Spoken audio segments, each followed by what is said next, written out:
हरे Krishna. Shrimad Bhagavatam canto 1 chapter 7 श्लोक number 45।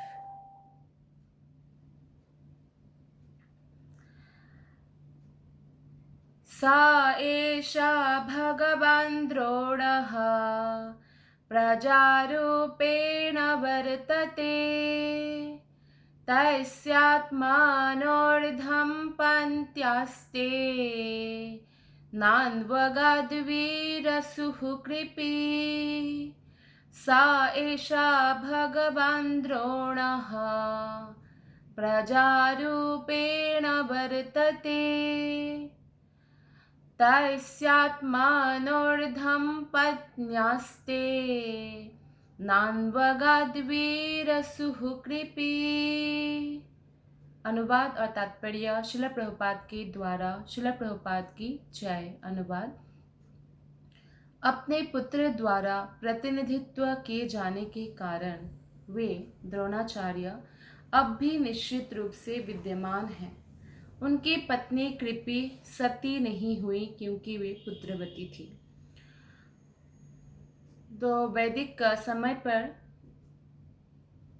ऐसा होता था कि अगर पति का देहांत हो जाता है तो कई पत्नियां पति के साथ सती हो जाती थी और इस प्रकार से वो जो पति को गति प्राप्त होता है वही गति प्राप्त करती थी। जैसे फॉर एग्जाम्पल, अगर पति भक्त है, भगवत धाम प्राप्त हुआ तो पत्नी को भी पति के साथ प्राप्त हुआ।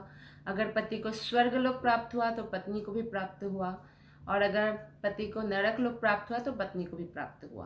तो इस प्रकार से, क्योंकि वो पति का जो है आज्ञा का जीवन भर पालन करती थी और अंत में भी पति की गति को अपनाती थी। लेकिन कई स्त्रियां सती नहीं होती थी, जैसे कि जैसे उत्तरा गर्भवती थी तो वो सती नहीं हुई। या जैसे अश्वत्थामा पुत्र है कृपि माता का, तो पुत्रवती जो थी वो भी सती नहीं होती थी, क्योंकि उनके पास पुत्र है उनके प्रोटेक्शन के लिए। बात यह है कि बाद में जो है ये सती प्रथा का विभत्स रूप आने लगा था भारतवर्ष में, जो भक्ति विनोद ठाकुर ने इसको रोका भी। वो मैजिस्ट्रेट थे उस समय। तो ऐसा विभत्स रूप, जैसे जबरदस्ती पति के साथ पत्नी को चिता में डालना, ये गलत है। वो पत्नी की इच्छा होती है, शास्त्र में है सती होना है नहीं होना है, उसका क्या गति होगा, किस विधि से करना है, लेकिन वो पत्नी की इच्छा पर निर्भर करता है, तो कोई किसी को फोर्स नहीं कर सकते। तो इसमें हम देखते हैं कि पुत्र जीवित है तो माता को विधवा भी नहीं माना जाता है। पुत्रवती विधवा बस नाम के लिए विधवा होती है, क्योंकि उनके पुत्र उनका देखभाल करते हैं।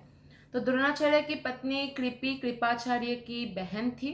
शास्त्रों के अनुसार पति परायणा स्त्री अर्धांगिनी होती है, और यदि वो निसंतान हो तो अपने पति के साथ अपनी इच्छा से मृत्यु का वरण कर सकती है, लेकिन कंपल्सरी नहीं है, वो नहीं भी कर सकती है। फॉर एग्जाम्पल, जैसे पांडु का देहांत हुआ था, पांडवों के पिता, तो माद्री के पास 2 पुत्र था, नकुल सहदेव, और गांधारी के पास 3, युधिष्ठिर भीम अर्जुन। लेकिन फिर भी पुत्रवती माता को सती होने की कोई जरूरत नहीं थी, माद्री का भी देखभाल उनके पुत्र करते। लेकिन फिर भी माद्री ने अपनी इच्छा से सती हुई, गांधारी को अपने पुत्र को सौंपकर। तो द्रोणाचार्य के जो पत्नी थी कृपि,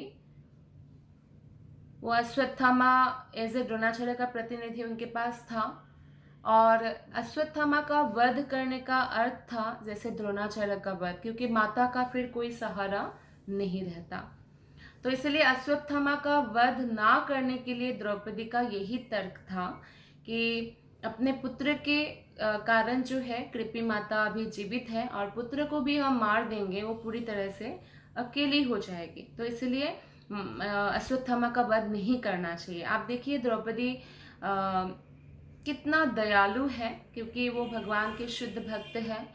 तो अपने 5 पुत्र को मार दिया अश्वत्थामा ने, ऐसे आतताई के माता के बारे में सोच के कि जो दुख मुझे प्राप्त हुआ इनकी माता को ना हो, क्योंकि इनके पिता हमारे जो उनके पति थे उनके गुरु थे। तो इसलिए श्लोक नंबर 46 में बताया गया, तद्धर्मज्ञ महाभागा भवद्भिः गौरवं कुलं वृजिनं नार्हति प्राप्तुं पूज्यं वन्द्यमभीक्ष्णः पूज्यं वन्द्यमभीक्ष्णशः।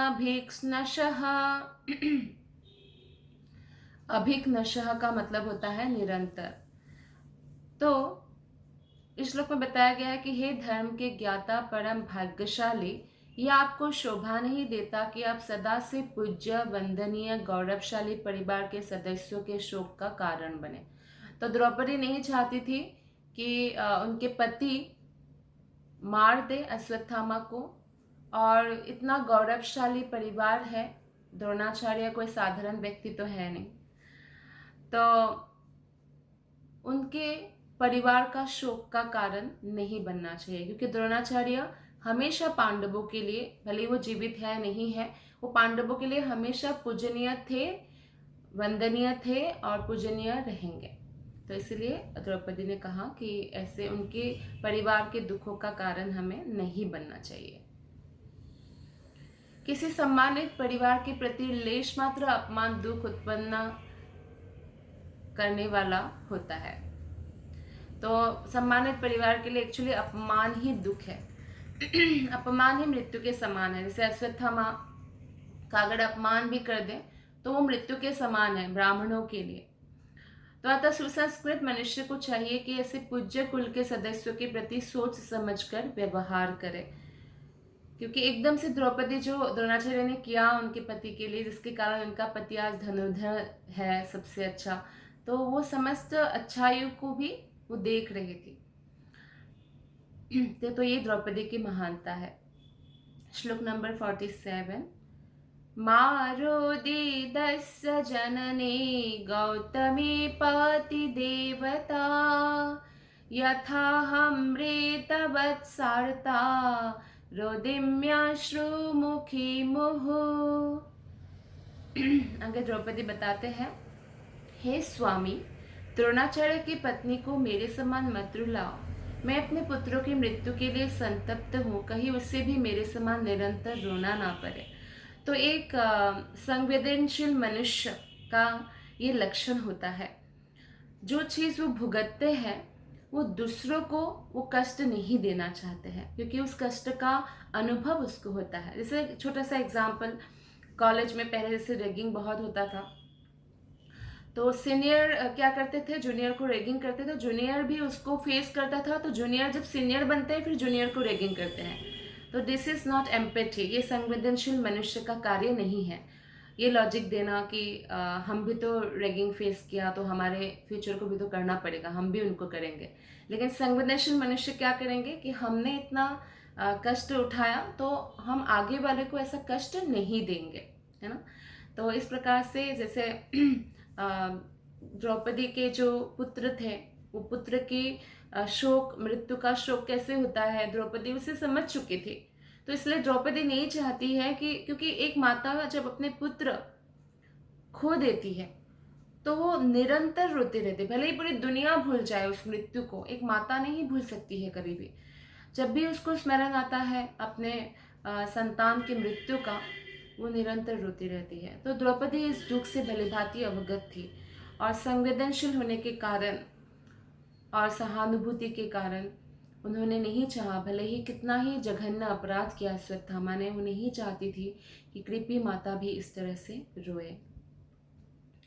करुणामयी उत्तम नारी होने के कारण श्रीमती द्रौपदी माता की अनुभूतियों और द्रोणाचार्य की पत्नी जीवित होने से उनका पूज्य पद होने का दृष्टि से नहीं चाह रही थी कि द्रोणाचार्य की पत्नी उन्हीं की तरह संतति विहीन हो, क्योंकि कृपी माता एक सती माता है, बहुत ही उन्नत चरित्र की स्त्री है, और ऐसे पूज्य स्त्री को रुलाना द्रौपदी नहीं चाहती थी। श्लोक नंबर 48, यैः कोपितं ब्रह्मकुलं राजन्यैराजितात्मभिः तत्कुलं प्रादहत्याशु सानुबंधं सुचार्पितम्। यदि इंद्रिय तृप्ति में निरंकुश बनकर राजकुल ब्राह्मण कुल को अपमानित और कुपित करता है तो वो क्रोध की अग्नि समस्त राजकुल को जला देती है और सबों को दुख देती है। तो आप देखिए द्रौपदी का जब अपमान किया था तो एक्चुअली सब लोग जलकर भस्म हो गए। द्रौपदी को जब जबरदस्ती राजसभा में खींचकर लाए, बाल पकड़कर, वो भी एक स्त्री बाल खोलकर, खासकर ये वैदिक वो है वैदिक सदाचार है कि बाल खुला सिर्फ वो पति के सामने ही रहती है, अन्यथा वो बाल को बांध कर रखती है दूसरे पुरुषों के सामने, या दूसरे पुरुषों के सामने वो प्रॉपर वस्त्र में रहती है, गले से लेकर पैर तक अच्छे से, फीट तक अच्छे से ढकी हुई रहती है। लेकिन द्रौपदी अभी ऐसी अवस्था में थी कि वो बाहर नहीं आना चाहती थी, लेकिन दुशासन जाके जबरदस्ती खींचकर द्रौपदी को बाहर लेके आए और बाल, खुले बालों को पकड़कर, बालों से खींचकर। ये कितना बड़ा अपमान था। और ऊपर से लाने के बाद कहते हैं इतने बड़ी सभा में कि इनको निर्वस्त्र कर दो, ये कितना बड़ा अपमान है। तो उसी समय, उसी क्षण जिन लोगों ने इसका विटनेस किया, सबके सबका आयु क्षीण हो गया। क्योंकि कोई भी अगर सती स्त्री का, उन्नत चरित्र के जो स्त्री होते हैं, उनका ऐसे अपमान को सहन करते हैं खासकर, तो उनका क्या होता है, तुरंत ही आयु क्षीण हो जाता है। तो इस प्रकार कृपी माता भी उन्नत चरित्र की स्त्री थी, पूजनीय थी, क्योंकि गुरु माता है, वो कोई साधारण स्त्री नहीं है। तो इसलिए द्रौपदी कह रहे हैं कि अगर इंद्रिय तृप्ति में निरंकुश बनकर हम ये नहीं सोचेंगे कि ये पूजनीय माता है और आज अश्वत्थामा को मार देंगे, और ऐसी एक पूजनीय स्त्री का हम श्राप या दुख या क्रोध हमारे राजकुल को जला सकती है, ऐसे द्रौपदी बताती है। तो समाज का जो ब्राह्मण वर्ग है अथवा आध्यात्मिक दृष्टि से उन्नत जाति, ब्राह्मण का मतलब ये नहीं है कि ब्राह्मण कुल में जन्मा हुआ, बल्कि जो ब्राह्मण योग्यता से है, आध्यात्मिक दृष्टि से उन्नत जो व्यक्ति है, तो ऐसे उच्च कुलों के सदस्य सदा ही अन्य आश्रित वर्णों द्वारा, जैसे राजन्य यानी क्षत्रिय, वणिक वर्ग और श्रमिक को द्वारा सम्मानित होता था। श्लोक नंबर 49। सुतवाच धर्म्यं न्याय्यं सकरुणं निर्व्यलीकं समं महत् राजा धर्मसुतो राज्ञः प्रत्यानन्दद्वचो द्विजः। सुत गोस्वामी ने कहा, हे ब्राह्मणों, राजा युधिष्ठिर ने रानी के वचनों का पूर्ण अनुमोदन किया, क्योंकि हम जानते हैं कि राजा युधिष्ठिर कितने सहनशील है। वो तो उनके प्रति कोई कितना भी अपराध करे, भले ही उनको मारने भी आ जाए तो भी उनको भी माफ कर देते हैं। आप देखिए, वो यमराज के अवतार है, और यमराज को लोग कैसे सोचते हैं, बहुत क्रूर है। और यमराज तो एक्चुअली भक्तों के लिए धर्मराज है। वो धर्म अधर्म के हिसाब से लोगों का पापों के हिसाब से पनिशमेंट देते हैं। तो ये उनका सेवा है कृष्ण के लिए। लेकिन आप देखिए, जब अवतार युधिष्ठिर है तो वो क्या करते हैं, उन्होंने हमेशा दूसरों को क्षमा किया है, माफ किया है। एक जैसे उच्च कोटि के भक्त का जो रोल निभाया है उन्होंने, उनका चरित्र अगर हम देखें कि जब समस्त मर भी जाते हैं ना, सारे 100 के 100 पुत्र, और धृतराष्ट्र भी उनके विरुद्ध षड्यंत्र किया था, ये पता भी चलता है, फिर भी अपने घर में अब धृतराष्ट्र और गांधारी माता को रखकर उनके रोज सुबह वंदना करते हैं, प्रणाम करने जाते हैं। तो युधिष्ठिर बिल्कुल द्रौपदी से सहमत थे, क्योंकि वे धर्म के नियमों के अनुसार न्यायोचित, गौरवशाली, दया और समता से पूर्ण एवं निष्कपट थे। वह धर्म पूरी तरह जानते थे।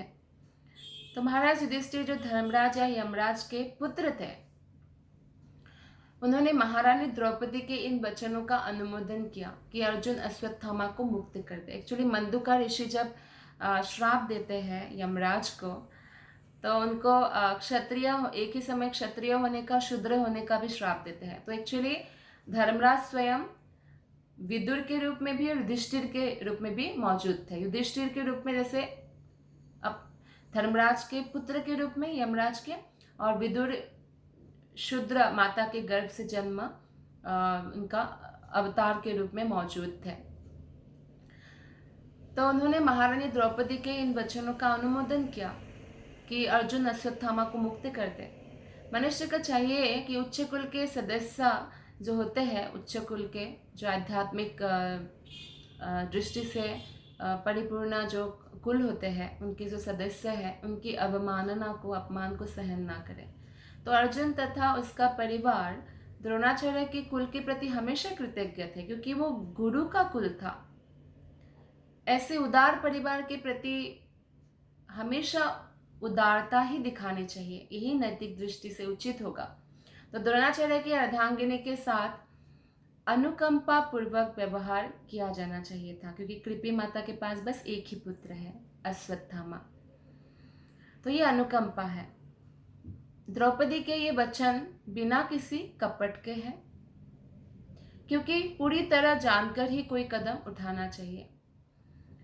तो द्रौपदी के वचन में समता का भाव था, क्योंकि वो निजी अनुभव को शेयर कर रही थी कि मैं इतना दुखी हूं मेरे पुत्र को खोकर, कहीं कृपी माता ना दुखी रहे। तो कोई बांझ स्त्री कभी माता की पीड़ा को नहीं समझ सकती है, क्योंकि उन्होंने पुत्र पैदा नहीं किया है या संतान उत्पन्न नहीं किया है। जब संतान उत्पन्न होता है तो जो संतान का खोने का जो दुख है वो स्त्री समझ सकती है, लेकिन जिसके पास संतान नहीं है, वो संतान के साथ उनका भी अटैचमेंट डेवलप ही नहीं हुआ है, तो वो नहीं जान पाती है कि उसमें कितना दुख हो सकता है। तो द्रौपदी स्वयं माता थी, अतएव कृपी की शोक वेदना का उसका अनुमान सही था। यह उसके गौरव के अनुकूल भी था, क्योंकि वह उस उच्च कुल के प्रति समुचित सम्मान प्रदर्शित करना चाहती थी। तो द्रौपदी पूरी तरह से निष्पक्ष थी, और एज ए थर्ड पर्सन वो देख सकती थी कि कृपी माता को कितना दुख होगा। नहीं तो ऐसी स्थिति में जो बदले की भावना में जो जल रहा हो, अगर ऐसा व्यक्ति कोई होता तो ये सब नहीं सोच पाता। लेकिन द्रौपदी ऐसी नहीं थी। वो विपरीत परिस्थिति में भी बुद्धि से, विवेक से काम लेना जानती थी। श्लोक नंबर 50। नकुलः सहदेवश्च युयुधानो धनञ्जयः भगवान् देवकी पुत्रो ये चान्ये याच्च योषितः। नकुल तथा सहदेव युधिष्ठिर महाराज के जो सबसे छोटे भाई हैं, तथा सात्यकी, अर्जुन, देवकी पुत्र भगवान श्री कृष्ण तथा स्त्रियों एवं अन्यों ने एक स्वर से राजा से सहमति व्यक्त की। अभी देखिए आप, कृष्ण अर्जुन को कह रहे थे हाँ हाँ मार दो। एक्चुअली अर्जुन का परीक्षा ले रहे थे कृष्ण कि क्या करते हैं, लेकिन अर्जुन को लगा कि नहीं मारना चाहिए। हालांकि वो द्रौपदी को बोल के गए थे मैं सिर लेकर आऊंगा कटा हुआ, इन्होंने हमारे पुत्र का सिर कटा, मैं सिर कटा हुआ लेकर आऊंगा, लेकिन नहीं लाए। एज इट इज अश्वत्थामा को लाए और द्रौपदी को पनिशमेंट देने के लिए छोड़ दिया। भारत के बाहर ऐसे राज्य हैं जो ऐसे भी होता है कि क्या पनिशमेंट देना है वो डिसाइड करेंगे जिसके प्रति अपराध हुआ है। तो यहाँ पे द्रौपदी को विचार करना था, और द्रौपदी बोल रही थी कि छोड़ दीजिए क्योंकि ये कृपी माता को दुख पहुंचाएगा। तो इस बात से राजा युधिष्ठिर ने सहमति प्रदान किया, और राजा की बात में फिर आप देखिए भगवान श्री कृष्ण ने भी सहमति प्रदान किया, और बाकी नकुल, सहदेव और बाकी लोगों ने भी। श्लोक नंबर 51। तत्राहामर्षितो भीमः तस्य श्रेयान्वधः स्मृतः नाभर्तुर्नात्मनश्चार्थे योहं सुप्तान् शिशून् वृथा। लेकिन भीम जो क्रुद्ध मनोदशा में था, उनसे सहमत नहीं हुआ और उसने उस दोषी के वध किए जाने की संस्तुति की जिसने व्यर्थ ही सोते हुए बालकों की हत्या कर दी थी, जिसमें ना तो उसका अपना ना ही उसके स्वामी का हित था। तो अश्वत्थामा के हित में भी नहीं था कि सोते हुए बालकों को मार दे, इससे वो उसका पतन हो जाएगा। और उनके स्वामी दुर्योधन का भी हित में नहीं था। दुर्योधन ऑलरेडी भर्त्सना कर चुके थे मृत्यु से पहले अश्वत्थामा के, क्या जघन्य काम किया तुमने करके, क्या वीरता का काम किया करके। तो भीम क्रोधित थे। अभी भीम बिल्कुल इसमें सहमत नहीं थे कि अश्वत्थामा को छोड़ देना चाहिए। श्लोक नंबर 52। निशम्य भीमगदितं द्रौपद्याश्च चतुर्भुजः आलोक्य वदनं सख्युरिदमाहसन्निव। भीम, द्रौपदी तथा अन्यों के वचन सुनकर चतुर्भुज भगवान ने अपने प्रिय सखा अर्जुन के मुंह की ओर देखा और मानो मुस्कुरा रहे हो बोलना प्रारंभ किया। तो यहाँ पे भगवान कृष्ण द्विभुज है, लेकिन यहाँ पे चतुर्भुज शब्द का यूज किया गया है, उपयोग किया गया है, क्योंकि एक्चुअली इस बात पर भीम का अलग राय था, द्रौपदी लोगों उनका अलग राय था। तो एक प्रकार से दोनों का राय में जो टकराव हो रहा था, तो भगवान ने अपना दो हाथ और प्रकट किया रोकने के लिए।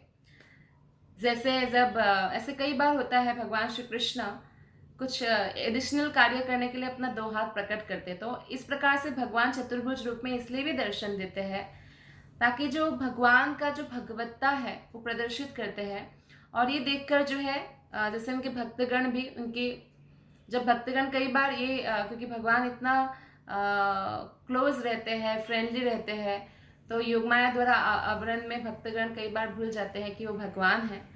तो कई बार भगवान के ऐसे कार्य के द्वारा भक्तगण याद रखते हैं कि भगवान हैं, तो उनकी बातों का सबसे ज़्यादा समीह करते हैं, सम्मान करते हैं। तो भगवान ने अपने प्रिय सखा अर्जुन के मुंह की ओर देखा और जैसे मुस्कुरा के बोलना प्रारंभ किया। भीम, द्रौपदी और अन्यों के वचन सुन, क्योंकि भीम बोल रहे नहीं छोड़ना, द्रौपदी बोल रहे छोड़ना, तो एक टकराव हो रहा है। तो तात्पर्य में श्रील प्रभुपाद जी बताते हैं कि भगवान कृष्ण के दो भुजाएं थी, किंतु उन्हें चतुर्भुज क्यों कहा गया, इसकी व्याख्या श्रीधर स्वामी ने की है। अश्वत्थामा के वध के संबंध में भीम तथा द्रौपदी दोनों के मत भिन्न भिन्न थे। भीम उसे तुरंत मार देना चाहता था, लेकिन द्रौपदी उसे बचाना चाहती थी, क्योंकि कृपी माता को दुख नहीं पहुंचाना चाहती थी। तो हम इस बात की कल्पना कर सकते हैं कि भीम मारने के लिए तैयार थे अश्वत्थामा को, लेकिन द्रौपदी उसे रोक रही है, नहीं मारना। तो अतः इन दोनों को रोकने के लिए भगवान ने दो भुजाएं और निकाल ली। मूलतः आदि भगवान श्री कृष्ण दो भुजाओं में प्रदर्शित करते हैं। यहाँ तक कि क्रिश्चियन लोगों का बाइबल में भी जैसे कृष्ण लिखा है कि भगवान ने अपने अनुरूप मनुष्य को शरीर दिया, यानी कृष्ण जो आदि विष्णु है वो दो भुज वाले हैं, दो हाथ वाले हैं, और मनुष्य को भी दो हाथ वाला बनाया। हाँ, कृष्ण जब विस्तार करके वैकुंठ में आते हैं नारायण रूप में, वो चार हाथ है, और देवताओं का भी चार हाथ है। तो इस प्रकार जो है दोनों पार्टी को रोकने के लिए भगवान ने दो भुजाएं और प्रदर्शित करते हैं। वे अपने नारायण रूप में भक्तों के साथ वैकुंठ लोक में रहते हैं, जबकि अपने कृष्ण रूप में वो कृष्ण लोक गोलोक में निवास करते हैं। तो आध्यात्मिक लोक में अनंत कोटि वैकुंठ है, और सबसे टॉप मोस्ट जो है वो गोलक वृंदावन धाम है, जहाँ कृष्ण निरंतर रहते हैं। ऐसा नहीं है कृष्ण सिर्फ धरातल में अवतरित होते हैं, विष्णु का अवतार है, ऐसा नहीं, कृष्ण का ही विस्तार है विष्णु भी। तो इसीलिए यदि कृष्ण को चतुर्भुज कहा गया है तो इसमें कोई विरोधाभास नहीं है, क्योंकि कृष्ण का ही विस्तार है भगवान विष्णु भी। यदि आवश्यकता पड़े तो चार क्यों, कृष्ण हजारों भुजाएं निकाल सकते हैं, जैसे कि अर्जुन को उन्होंने विश्व रूप में दिखलाया था। तो जो सैकड़ों हजारों भुजाएं प्रदर्शित कर सकते हैं, वो आवश्यकता पड़ने पर चार भुजाएं भी प्रदर्शित कर सकते हैं। तो अर्जुन जब असमंजस में था कि अश्वत्थामा का क्या किया जाए, भीम बोल रहे हैं कि मार दिया जाए, द्रौपदी बोल रहे नहीं मारना, तो अर्जुन के परम प्रिय मित्र कृष्ण ने इस समस्या का हल निकालने का भार अपने ऊपर लिया और मुस्कुरा भी रहे थे। और क्या कहते हैं भगवान, श्लोक नंबर 53 और 54। श्री भगवानुवाच ब्रह्मबन्धुर्न हन्तव्या आततायैव धर्हणः मय्यैवोभायमं नातं परिपाह्यानुशासनम् कुरु प्रतिश्रुतं सत्यं यत्तत् सान्त्वयता प्रियं च भीमसेनस्य पाञ्चल्यामह्यमेव च। भगवान श्री कृष्ण ने कहा किसी ब्रह्म बंधु का वध नहीं करना चाहिए, किंतु यदि वो आतताई हो तो उसे अवश्य मारना चाहिए।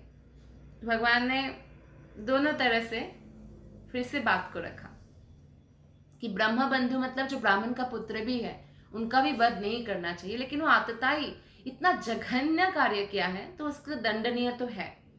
ये सारे आदेश शास्त्रों में हैं और तुम्हें इन्हीं के अनुसार कार्य करना चाहिए। अर्जुन को कहते हैं तुम्हें अपनी पत्नी को दिए गए वचन भी पूरे करने हैं और तुम्हें भीमसेन तथा मेरी तुष्टि के लिए भी कार्य करना है।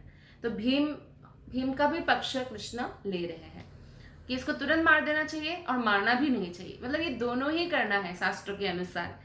ब्राह्मण के पुत्र को मारना भी नहीं है और क्या करना है, क्योंकि वे आतताई है, मार भी देना चाहिए। तो हे अर्जुन, आप इस शास्त्रों के आदेशों का पालन करो। द्रौपदी को आपने वचन दिया कि इसको हम मार देंगे, उसका भी पालन करो और भीम और मुझे भी तुष्ट करो कि मार देना चाहिए। तो अर्जुन असमंजस में था, क्योंकि विभिन्न शास्त्रों में विभिन्न व्यक्तियों द्वारा दिए गए प्रमाण के अनुसार अश्वत्थामा का वध होना था और उसे जीवन दान भी मिलना था, मतलब वध भी करना है, जीवन भी देना है, दोनों करना है। तो ब्रह्मबंधु या ब्राह्मण के निकम्मे पुत्र के रूप में अश्वत्थामा वैध नहीं था, क्योंकि हो सकता है कोई ब्राह्मण पुत्र निकम्मा हो, लेकिन इससे कारण उसको वध नहीं करना। लेकिन वो आतताई था, कोई साधारण काम तो नहीं किया था, सोते हुए बालकों को मार दिया था। तो मनु द्वारा निर्दिष्ट मत के अनुसार आतताई यद्यपि वो ब्राह्मण ही क्यों ना हो, ब्राह्मण भी हो, फिर ब्राह्मण के अयोग्य पुत्र का क्या कहना, वध होता है, मार देना चाहिए। द्रोणाचार्य निस्संदेह असली ब्राह्मण थे, लेकिन युद्ध भूमि में डटे थे इसलिए मारे गए, युद्ध भूमि में थे वो।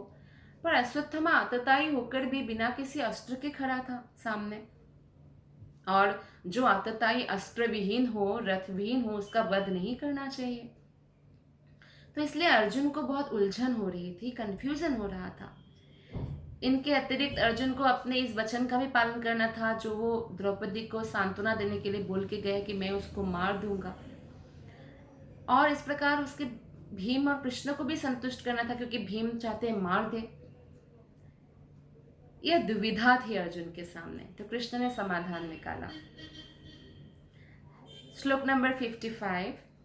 सुतवाच अर्जुनः साहसाज्ञाय हरिर्हार्दमथासिना मणिं जहार मूर्धन्यं द्विजस्य साहमूर्धजम्।